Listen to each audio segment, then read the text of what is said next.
Hi, welcome to Borders and Corners. This is hosted by Tin Lizzie, and I'm Denise. And I'm excited about this webinar because, borders and corners, we all want to do borders and corners on our quilts because they help to make our quilt uniform when it goes across from the borders to corner, and that transition that you get when you make that turn. And there are lots and lots of ways to do borders and corners. So I'm going to show you some of the ways that I found have worked for me. Now you may have ways that you've done borders and corners and they may work for you. So hopefully on today's webinar you'll be able to find some tips that might help you to progress with your borders and corners. So the question I have for you today is, have you tried borders and corners? Have you had good luck? Because there are some tips that I have to help you with that. And a lot of it depends on how you're doing your borders and corners. Are they being produced with a pantograph? Are they being done with a robot? Which way are you doing that borders and corners? Because the size that the border is to the corner becomes important. The start and stop point for the border becomes an important element. So we need to talk about borders and corners and how to make those work within that area. And really and truly, the process of putting a border and a corner in, whether you do it with a robot or whether you do it with a pantograph freehand, is actually the same. So let's talk about first, how do we put our borders on our quilts, because that's going to make a difference also on how we quilt them. Now, a couple of you have already said that you do your borders with robotics, and so the size is going to be important when we talk about that. And some of you have said you've only ever done free motion, and some of you haven't done borders and corners at all, so that's probably why you're in this class today. So when we set the borders, when we set them in our quilt, that process is really, really important. Now, you saw on the first page here, the little guy, my little giraffe. So on the frame today, I have a little giraffe quilt with a border. So these are the fabrics that I have. So if I'm making a quilt, I'm going to select fabrics and add the border to it. Now there are a couple options with your borders. You could cut your borders lengthwise if you want them all one strip, or you could cut them crosswise and piece them together. When I piece a border together, if it's from the same fabric, I'm going to piece it together with a 45-degree angle, just like I do with my binding. The little quilt piece I have on the frame today is pieced with different pieces for the border, so they are not done on a 45-degree angle, and you'll see that when we go to the frame. So here are some suggestions. First and foremost, when you're adding borders to your quilt, it takes a lot of measuring. So I remember I went on a retreat and I was putting borders on a quilt, and a lady came up to me and said, "You're not doing your borders correctly." And I went, well, it's the way that I've always done it, because nobody had ever showed me how to put borders on a quilt. So some people measure from top to bottom, center only. Some people measure, just that end. People measure different ways. Well, here is what I found works really well for me. I take the measurement of the top of the quilt from top to bottom, and I do that on the center, and I write it down, on the right, and I write it down, and on the left, and I write it down. And I take an average of those three measurements, and that's what I make the length of my border. So if you look at image 1, I do the measuring. Then image 2, I cut those strips the size that average is. And sometimes you have to ease a little bit in. This is what helps you to keep the quilt square, which will also help you when you put it on the frame. An important element. When we're putting it on the frame, we need it to lie as flat as possible.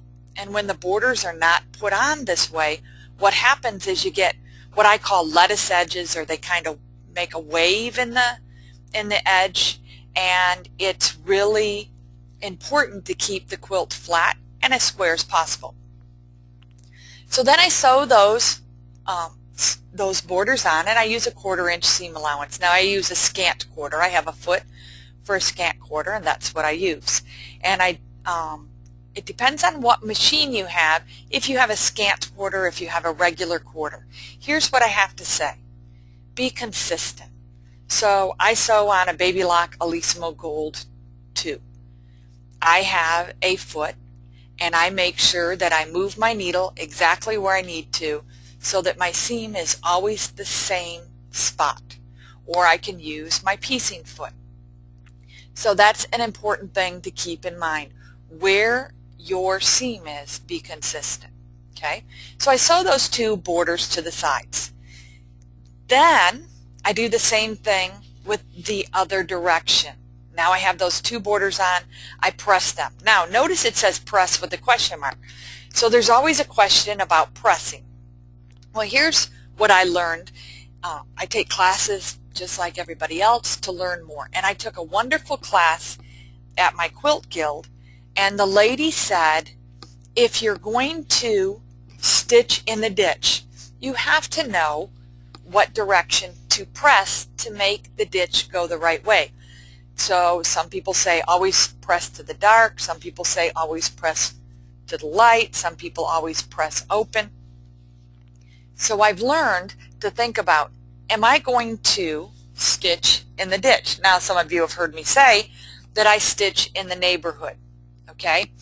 And that means that my pressing probably wasn't the right direction when I did the quilt, because I have a few stacked up since I learned this. But now that I know if I'm going to stitch in the ditch, I'm going to press it away from the ditch. So there's a hump there. So pressing is really up to you, but think about this. You want to press it,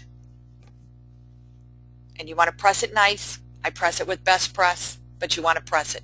How you press it is entirely up to you. If you press it to the dark, if you press it to the light, however that is. Again, be consistent. Then I take the measurement from the quilt. Now the quilt on the number 5 here, has been turned. So now I measure from the border edge to border edge, which is truly my opposite sides. I measure those center, right, and left, and I take the average and I make the border that size. I seam it and I press it. And now I have my quilt. That is one way to do borders. Now there are lots of questions too. Should the borders be shorter at the top and long along the sides? It's really up to you. There are people that have rules out there that say, you know, your border should always be long on the sides. Well, maybe you don't have enough fabric to do it long on the sides, and maybe it's easier for you to do it long the other direction. It's entirely up to you. Don't let that stop you from making your beautiful quilts. Cornerstones in corners.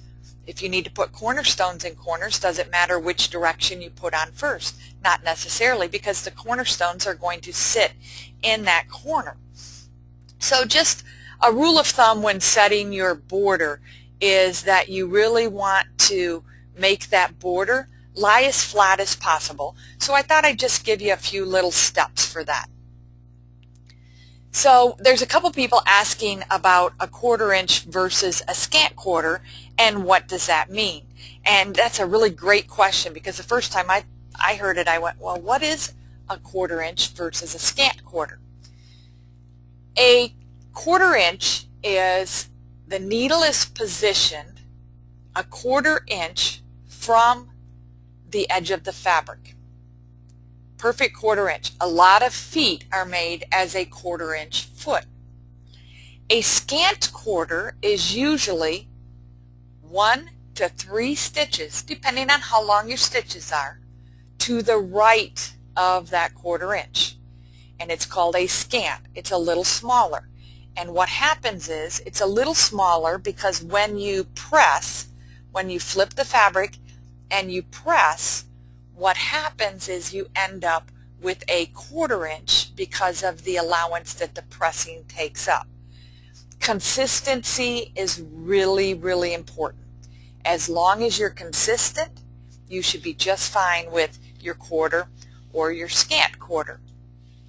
And sometimes people stitch with whatever they have because that's what they know. Consistency is important. Now there are different types of borders, so I thought I'd show you some different types of borders because depending on what type of border you have, it's going to make a difference on how you quilt this.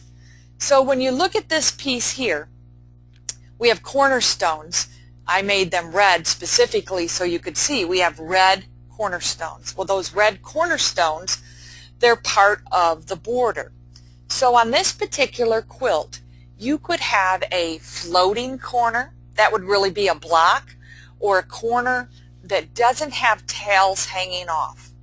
So it could float within that red square. You could have a corner that connects to another border and corner, or you could do all over. So this particular one, when I am getting ready to quilt this, I will probably quilt it with a floating corner.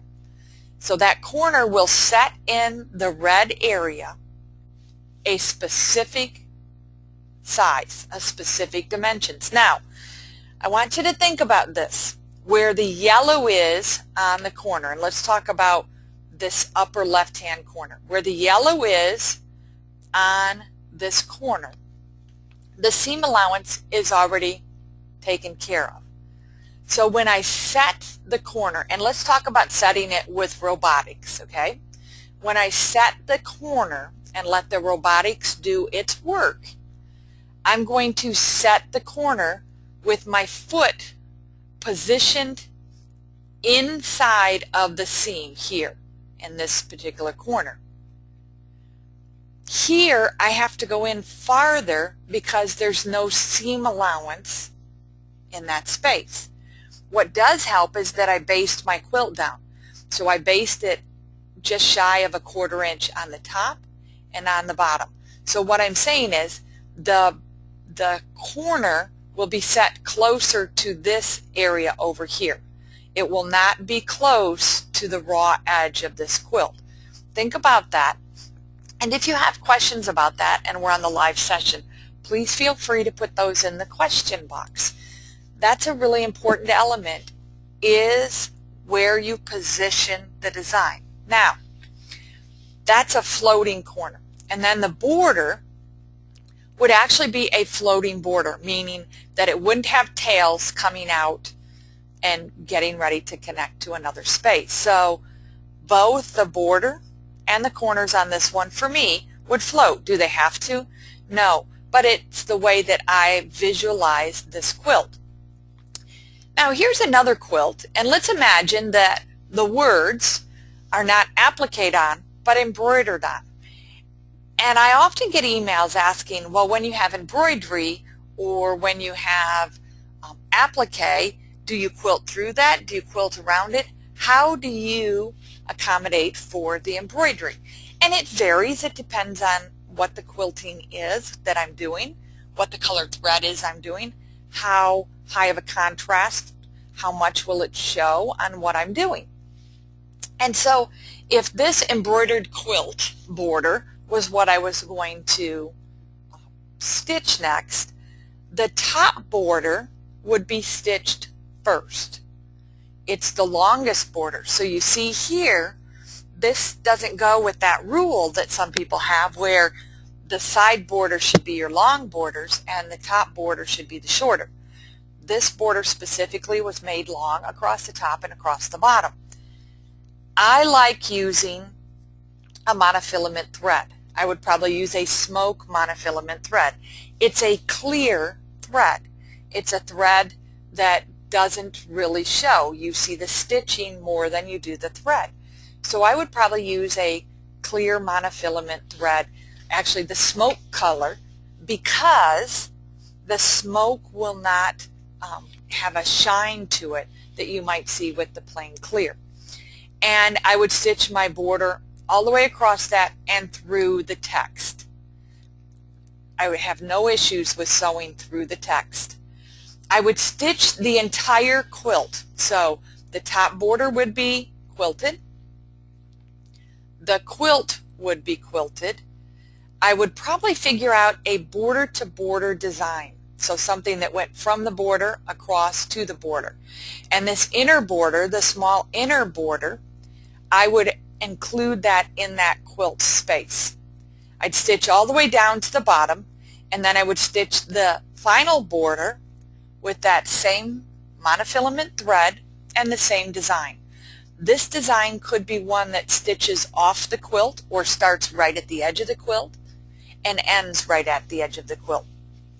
Then I would take the quilt off the frame and I would rotate it. I would turn the quilt to be able to do the other two borders and set them. So I would take that quilt to my cutting table and I would square up what we'll call right now the left-hand edge, this edge over here. I would rotary cut and square that up. I need at least 1 to 2 inches extra past the quilt in order to put the quilt top back on the frame. If I pin it, I don't need as much, but I'm using red snappers, so I need a little more with the red snappers. I would not attach it to the backing rail. I would use my quilt clips in order to attach it to the backing rail. The weight of the quilt will hold it in place. And then I stitched the left-hand side. The border, if it was one that had a tail, I would position my foot so that the needle started within that seam.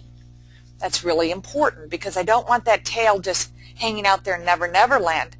I want the end to be right within that seam. I'd stitch that and then I'd take the quilt off the frame, do the same thing to the other side, the right hand side, and stitch that side. The borders would then be complete on that quilt. So that's an embroidered border and a way to process how to do that. Now this is a very detailed border along with sashing. So when you look at this, you ask yourself, oh man, where do I start? How do I quilt this? You know, what do I do? Well, I envision this New York beauty a couple different ways. One is I would do the blue border by itself and the tan border by itself. I would make those designs complement each other. That would be one way that we could do it. The second way that you could do it is to incorporate the two borders as one. And I see feathers through the blue area of the quilt and something very simple in the tan sashing, which also becomes border on the outside of the quilt. So this one is really one you really have to analyze, you really have to take a strong look at to figure out where do you start. The other thing I would probably do is use my Golden Threads paper and draw out my design, lay it on it to see how it fits within that space. A couple things to think about with this particular piece. It's a very large rectangle. So the side borders are going to be much shorter than the lengthwise borders. So if I was putting this on the frame, I would probably turn the quilt so that it would be on the frame with the top and bottom being left to right. And then I could do those long borders first, do the center, and then do the long borders, and then do my short borders. You want to calculate out that border fitting in your lengthwise and fitting in the short borders to make sure that the visual that you're looking for is good. So this one I probably wouldn't put borders on. I would probably make it so that the border went off the edge and not use corners is what I meant. Now here's a mitered corner. So if we look at the last one, if we go back to this one, notice these are not mitered corners. They're set. Left side, right side, and then the tops. Okay? But this one is a mitered corner. So this is going to be a little different. This is going to be much easier to set the borders in that corner as one. So wherever the tail of the upper border is, it's going to be in this seam. It's going to go across and it's going to end in this seam. And when you turn the quilt and do this, the left and right hand borders, you're going to start it where that one ended. This is a square, which makes it pretty easy also to set a mitered corner with the borders, because the top border, the bottom border, we know those are the same size, and your left and your right hand side are going to be the same size. But you want to make sure that that design starts in the seam. Now if you have software, you might want to go in and make a mitered border. Mitered borders are not as easily found as straight borders all the way across. And I'll go into software here in a little bit and just kind of show you what I mean by a mitered border. This particular quilt has a very small border. So the question you ask yourself on this is, do you incorporate that small border within the quilt? Or do you do a very simple design? Maybe you do pearls or pebbles across that border. It's also a mitered border. Or do you stitch in the ditch? Maybe it's just something as simple as stitching in the ditch and finishing it off that way. Small borders are harder borders to do. So just keep that in mind when you're doing something, that the small borders are a little harder to do. So speaking of small borders, here we have 3 borders, 2 small and 1 large. So when you look at this, how do we quilt it? Do we quilt the borders as one or individual? So with what you've learned so far, if you were stitching this little table runner, what would you do? What of the choices that you've seen so far would you do? Because there are a lot of choices there that you have. And the big thing is that the visual for you is your vision. You're the one that needs to appreciate what you do. This would also be a fun one to do even some 45-degree angles and kind of stitch rays out from the inner part. So a couple of you are saying that you like the idea of stitching them as one, especially with the mitered corner. It's going to make that much easier if you stitch it as one. You've got the mitered corner, and some people are going to take the way out of doing this as a pantograph, which there's nothing wrong with that. You could do this as a pantograph and stitch it all the way across with pantographs. So good ideas. Now, on the frame I have this particular little wall hanging.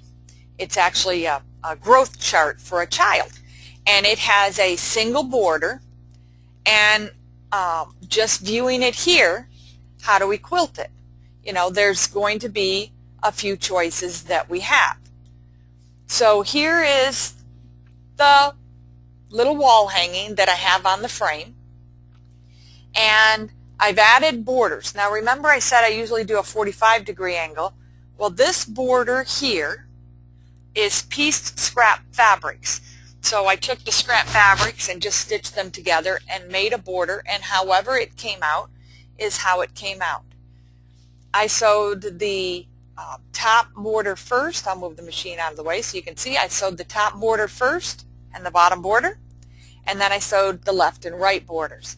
I have basted it to the frame. Now these borders aren't very wide. They're about 3 inches in width.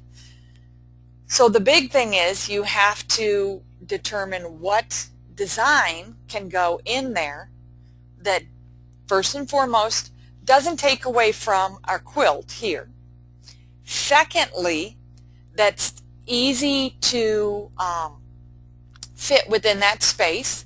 And then thirdly, are we going to do corners? So when I asked myself that, I actually went to my software, and I'm going to pull software up just so you can visually see how the thought process worked. And when I pull the software up, I can actually use the wall hanging as a backdrop if I wanted to work with. Instead, I'm not going to, because I want you to see the designs more than I want you to see the quilt itself. So in this software program, I have a lot of designs to choose from. And I'm going to actually go down to the Pantos and kind of look at what we have here. So we have some different designs. So this particular one is a corner design. So I want to pull this up to show you that this corner design has specific ending points and starting points, and how this joins together with the border becomes an important element in the process. So you see where it ends, you see the tail here, and you see the tail here. Now when I pull up the border that goes with it, and let me bring that in,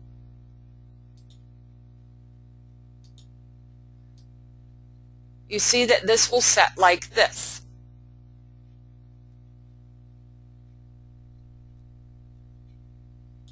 So let's talk about if you were setting this with the robotics, okay?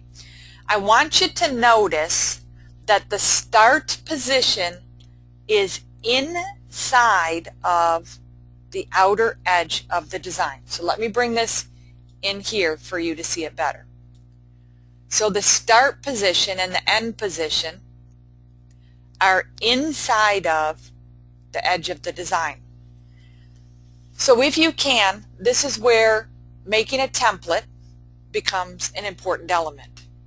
I would stitch the repeat. This is one repeat you see on the screen. I would stitch that out, needle punching it through golden threads paper, so that I knew exactly where the outer edges of the design were. Because when you set that, if you set your 4 points with the robotics, that start point is going to be inside. And what's going to essentially happen is you're going to have this, and it's going to be inside like this when you go to stitch it, and they're not going to line up, which makes it difficult. So making the template, however you can do that, whether you have software or whether you have the golden threads paper, you needle punch it, however you do that, truly becomes an important element to set that design.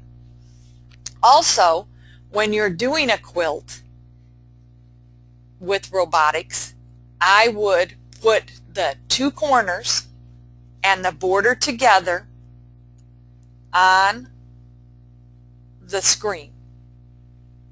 Okay? If you can do that with your robotics, I would join them together. Because if I join this together, just like this, if I take this and I join this together, and I did that on the robotic screen or did it in software, all I'm setting are the 2 sides, meaning all I'm setting are this point and the other end. Because, let's just zoom out a second, and let's duplicate this, and I'll just show you what I'm saying.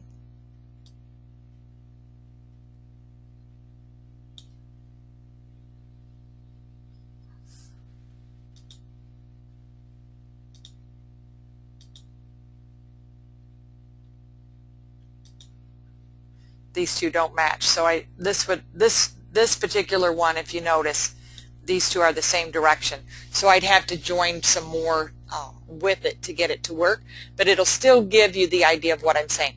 So if you set the corner and the border and then the corner again, okay, you will be able to just set the side borders and those pieces. Now, what that means is you would set your corner, border, and corner. So the inside, and I would turn this to stitch it on the frame as one length. Now, what happens is when you get to where these corners are matching, the first one, you can get that to line up with ease. You can get that to be exactly where it needs to because you can adjust, you can fine-tune. But sometimes when you get to the other end, it doesn't quite work as well. So here's a suggestion. You don't want to leave your machine when you're getting close to the end of that border, because what you can do is you can take your hands and lay here, and you can actually rock the fabric to make things land where you want it to. And I tend to slow down my robotics when I'm doing that. If you're freehanding it, it's actually a little simplified with freehanding because you can get to where you're going yourself. You know where that end is. You know where you're doing that sweeping piece. So if I was freehanding this, I could do my corner, freehand it, do the border, freehand it, and do my other corner, freehand. And then if I'm freehanding, I might even come and do the side borders as I'm quilting. So, you know, you have a lot of choices with that. Now I'm going to pause here. I want to see what questions we have.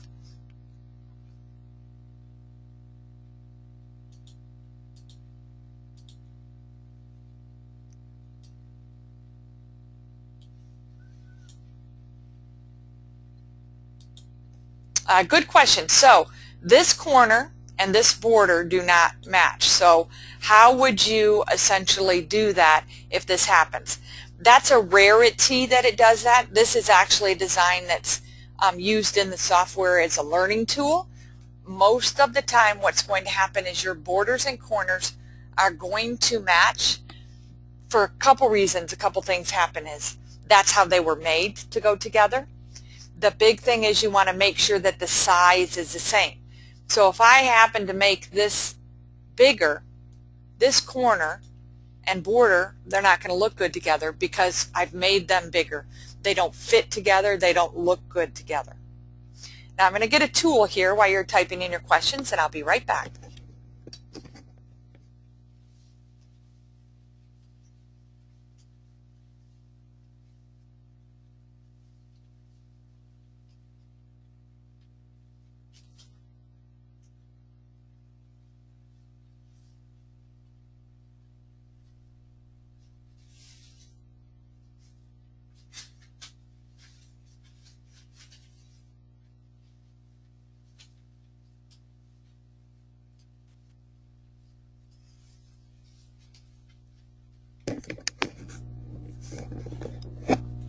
Okay, and I'm back.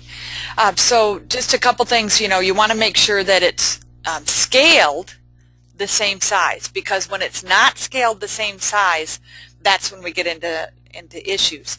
And Cheryl Barnes made a tool called she calls it the circle thing, but it's a proportional scaler. And I don't see mine. That's what I was looking for.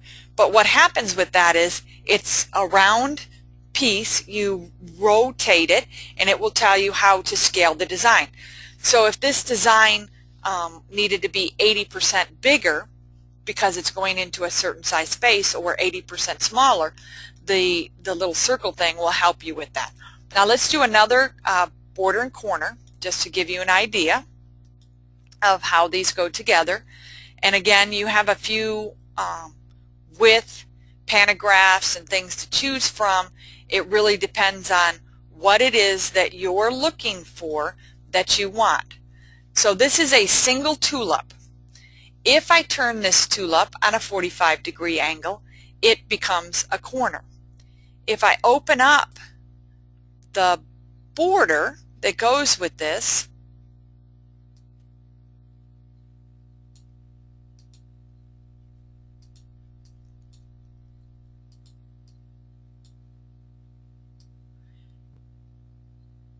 do you see how automatically these are not the same size?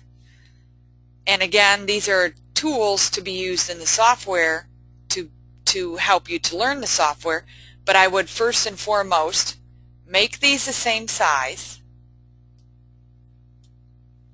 and they're about the same size. And do you see where these do not connect together? If I put it on a 45-degree angle, this does not connect together with this corner. Sometimes, and if you've come to class with me, you've seen me do this. Sometimes this is where we need to use a ruler to help us to get from one point to the next. So it's not uncommon for me to grab a hold of one of my long arm rulers to say, okay, these corners and borders don't really fit together in my space. Maybe they do in other space, but they don't fit together in my space. Or maybe they weren't made for borders and corners. So the question always is, how do I take care of that? So this is a ruler that I use quite often. It has curves. There are no straight lines on this. Rarely do you add a connection to something with a straight line. But what I do, let's bring this forward so you can see it a little better. If I was connecting something, I take this and I use this ruler to be able to move or to go where I want. With all the different shapes, it makes it nice, so I have a lot of shapes to choose from. I can sew inside or I can sew outside. And that is a way to connect the corners. Don't be afraid to try your free motion with connecting your corners and borders together. Sometimes we have to do that. It just happens. Jill would like to know, is there a way to start your quilting and your machine at an exact point?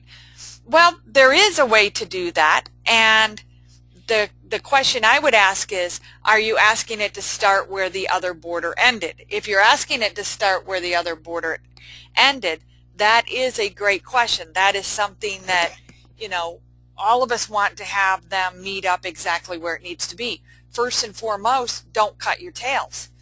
We need to know exactly where that start and stop point is. And as soon as we cut those tails, we can't see that start and stop point. So by cutting those tails, do we know exactly where that start and stop point are? So I always leave my tails.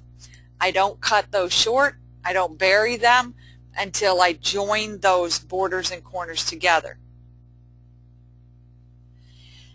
Joan would like to know what the name of the ruler is, and I am not sure, but you know what? I will look it up and I'll put the answer to that on my blog, which is So Special with Denise.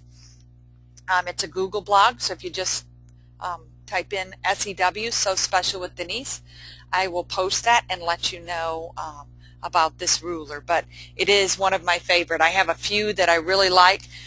That specific one is one that I use with my borders and corners quite often, and it just allows me to get where I need to go without any fighting. And the straight lines, you know, you really don't want to do it with a straight line because you really see that more than what you do a curved. So going back to Jill's question, getting to that specific point, you know, you need to have some tools to do that. One is you need really good lighting. And if you don't have good lighting, you know, that's difficult. The other thing is that you might want an open toe foot. So there are different feet that can be put on the machine. So right now I have the standard foot on it, and I'll show you the difference between that and say the ruler foot. So there's a big difference between these feet. Let me move it just a little closer, see if you can see it a little better.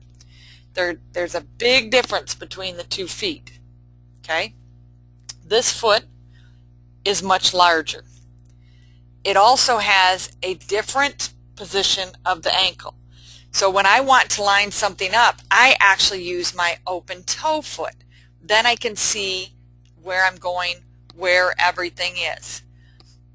And so that becomes an important element, is what foot do we have on the machine in order to see better. It might need to be the ruler foot. I mean, it might need to be the open toe foot instead of the ruler or the original foot. Good questions. The other thing that I always suggest to people that they do is when you want to learn corners and borders is to make a quilt that's entirely corners and borders. So think about this, and I'm going to pull electric quilts up here and kind of show you what I'm talking about. Is make a quilt that is all borders. So the quilts that you saw in the PowerPoint earlier, those were all made with electric quilts. They're things that are right in the software. And so there are lots of quilts for you to choose from.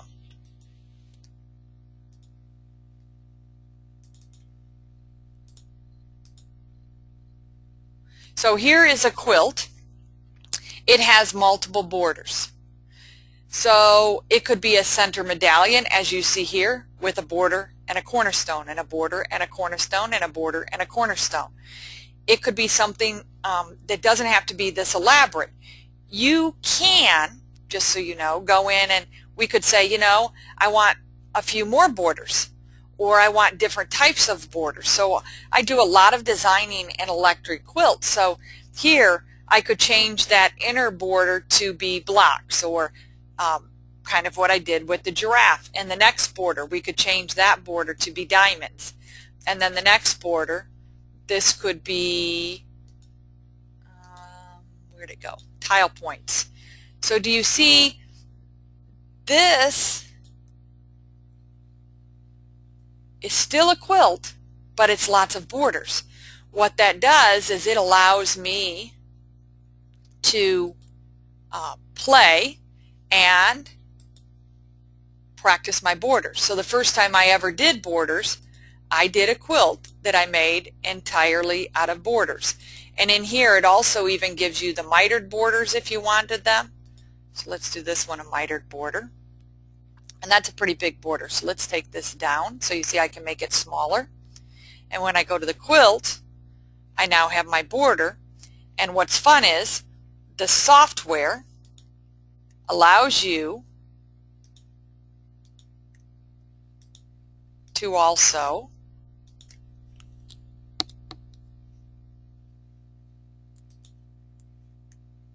then paint your borders. So there's a quilt with solid borders.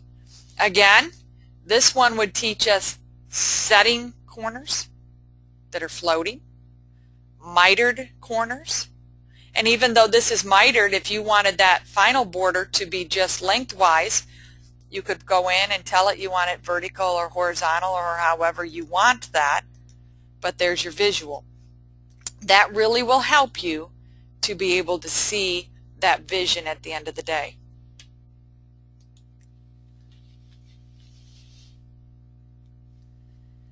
So the thing to think about with borders and corners is keep the size the same or close to the same. Okay, so this border, top and bottom, are the same size. This border width and height, this border width and height with the left one, they're the same. What will be different is the length of this border left to right versus the length of this border. Those are going to be different. The corners would be the same. So when I go to quilt this afternoon, the first thing is I'm going to use my Quilt Magician. I'm going to go and set up my area. So I'm going to set up the whole quilt frame as the area. Once I set that up, Then I'm going to go in and select my design. So let me set up my quilt area. And I would normally do the whole entire frame, but just for this morning, I'm going to do just a portion of this quilt.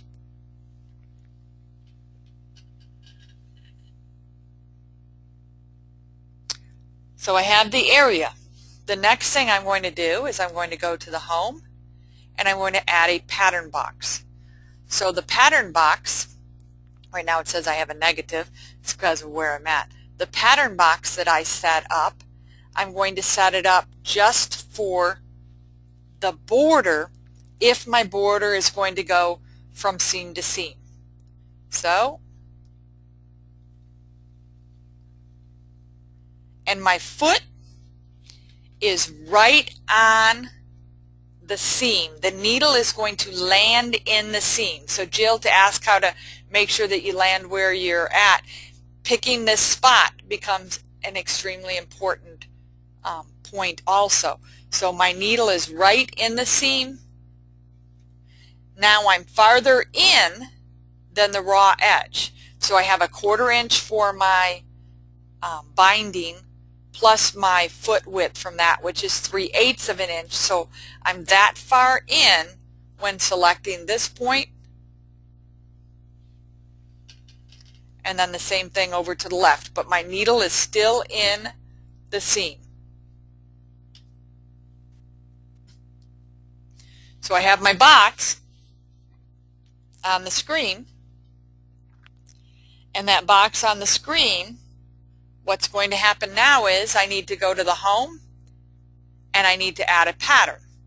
And I'm going to go to borders and corners, and it's going to be down here under Pantos.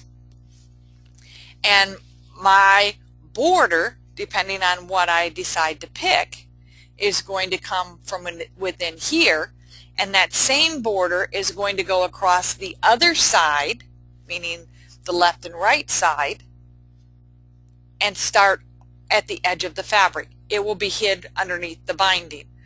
So because I have little butterflies in this, there are a couple butterflies to choose from. So I have this butterfly, and that's the one I actually like. So I'm going to select that butterfly. So that butterfly is going to go within that space. The next thing I'm going to do is I'm going to scale it down. I tend to like to scale my design down, and I don't want it to fill the entire space. Okay, I do want it to land on the red line and on the red line on the right, because that's where the start point is. I'm going to tell it okay. Now I'm going to tell it I want to repeat, and how many would I like across? Well, I'm going to try for 5. And 5 didn't do too bad, so that's pretty close. Let's go back to repeat and try 4 and see what 4 does. So 4 is probably not enough. 5 is better. So I'm going to go to the 5, tell it okay. I'm going to ask it to scale it.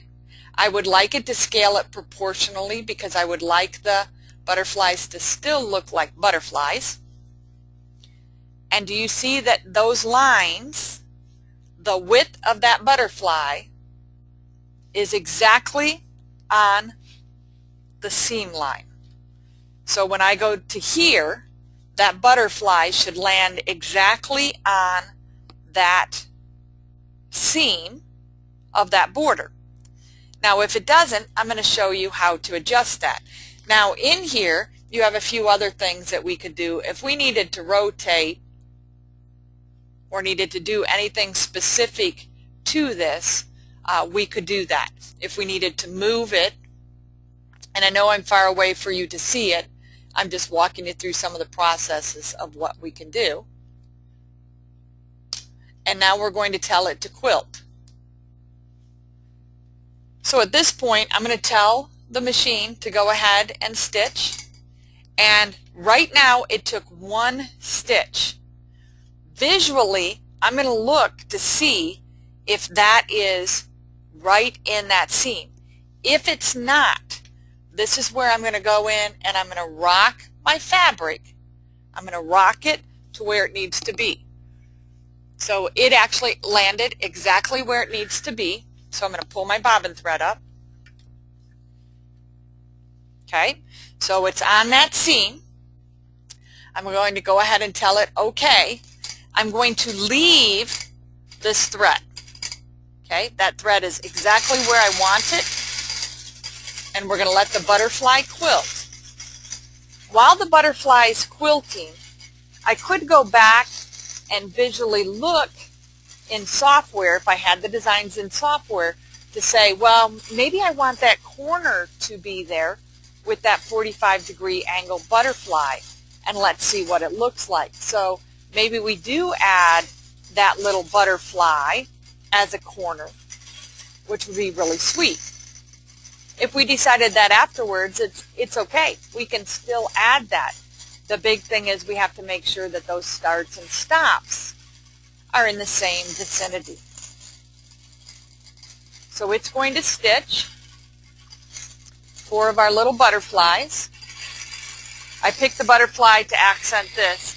I thought about pebbles to go along with what's in the giraffe, but I thought either the butterfly or there's a bumblebee or there are leaves. So there were a few things for me to choose from, you know, which design to use.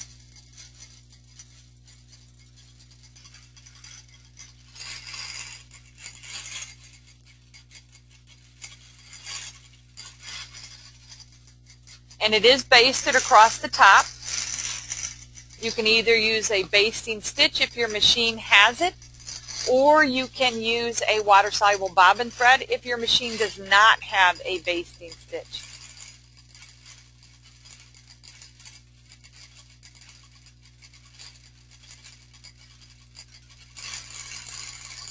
Willis would like to know which stitch length would be a factor in selecting the border and corner. It's not that the stitch length's a factor as much as you have to be consistent on that stitch length. When I talked about the stitch length earlier being something to think about, Willis, when I said that it could, on the scant quarter, it could be determined also by your stitch length. That's just because the stitch length is going to make a difference on that. I keep my border and my corner the same stitch length. So right now I have a very small stitch length. It's set at 14, and so I would keep that stitch length the same as my border and corner. Would I change that in the center in this area of my quilt? Sometimes I would, but not always. So the stitch length, that particular is really a judgment call for you. What stitch length would you like? What visual? I'm using a 30 weight thread. I do a stitch length anywhere between 12 and 14, you know, depending on the look I like. Once in a while I do 10 if I want a longer stitch length. So we have one more butterfly after this one and we'll be done. This is where I was saying don't leave your frame, because as it's going, okay, and I'm going to slow it down as it gets to the end.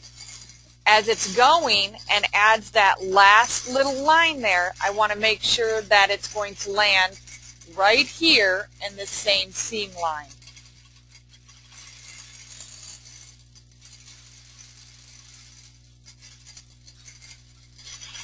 So I don't leave, and I sit, I have a saddle seat, I sit on my saddle seat and I lean forward and look as it's quilting to make sure that it's going to land exactly where it needs to. So I've got my hand ready, and I can rock this quilt the direction that I need to. I can hold the fabric and have it go exactly where we need it to be at that end.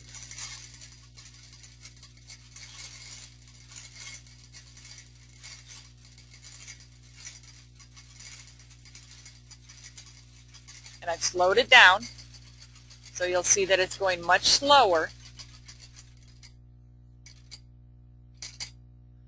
and it is exactly on my seam. If it wasn't, that's where I'd bring the ruler in, set the ruler here, and stitch to where I need to, or rock the quilt. So I pull the thread away. I have my long tails from my bobbin and my top thread. Those two tails here and here I leave because those I need to position to help answer Jill's question that she asked earlier. Those I need to position if I was doing a corner in here to position that corner with. Then I would bury those with an easy threading hand sewing needle when I'm done.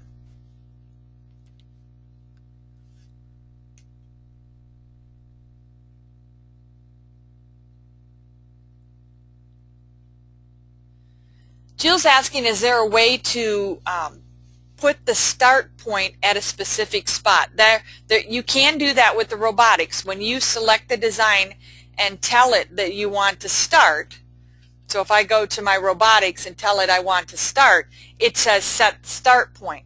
So I could position with this robotics the start point to be right there and position it exactly where I want it to go. So right now I can see the crosshatches on the screen and I can see my start point of where I wanted to start. So if that's where I wanted my start point at, I can have it start exactly where I select. So yes, you can. Be careful with that. If you set the design with the robotics, you've now shifted the whole design. And if that wasn't correct where it's supposed to be in the beginning, then it might be where we've placed it. But yes, you can definitely tell the robotics where you want your start point. And depending on the robotics you have, on the Quilt Magician you do it this way, others you might fine tune it to where you want that start point to be, but there are a lot of choices on where to put your start point and how to do that.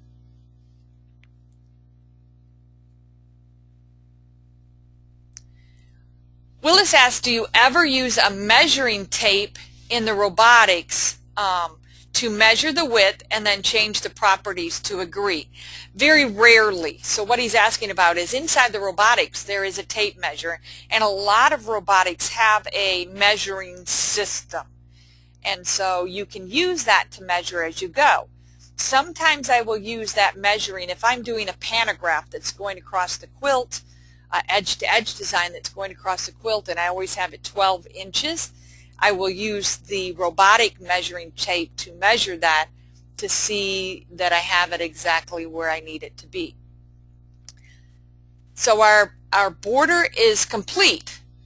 So I'm going to cancel what we were doing on the screen.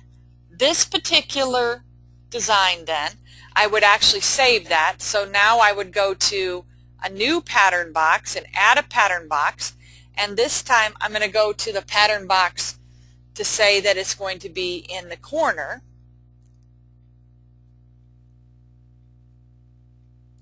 Again, my raw edge side, my foot will be inside my seam allowance plus the foot width. So right now there are 3 spots that when I select those, they're going to be inside of the quilt farther than this bottom one down here. And that particular one I want the needle to line up with the seam. So I've just selected that area. Now I'm going to pick a pattern. I'm going to add the butterfly that's on the angle, select it. I'm going to scale it proportionally within that space, and there's my design. On the question that Jill had, if I mirror this butterfly, so let's go in and just see what happens. And then rotate the butterfly. I now have my start point to start where the border started. So I can then have this start exactly where the border ended. So if I go to the start and it says set start point, if I tell it to set that start point and it's not exactly where it's supposed to be, it will shift that whole design. So first I would go in and I would tell it okay, and I would see how far off I am from where I'm supposed to be. And it actually looks like I'm just about right on top. If I wasn't, that's again where I could go in and shift this slightly to get it to be where I needed it to be, and then stitch out that corner design. I would do the same thing in the right hand corner. So with keeping that in mind, setting the corner after the border is actually not too difficult either. I just personally like to put them all as one when I can do that. Well, it's time to go try some borders and corners and see if you can get to where you need to be with learning them. Hopefully these tips and tricks help you to have success with your borders and corners in the future. And as always, happy quilting.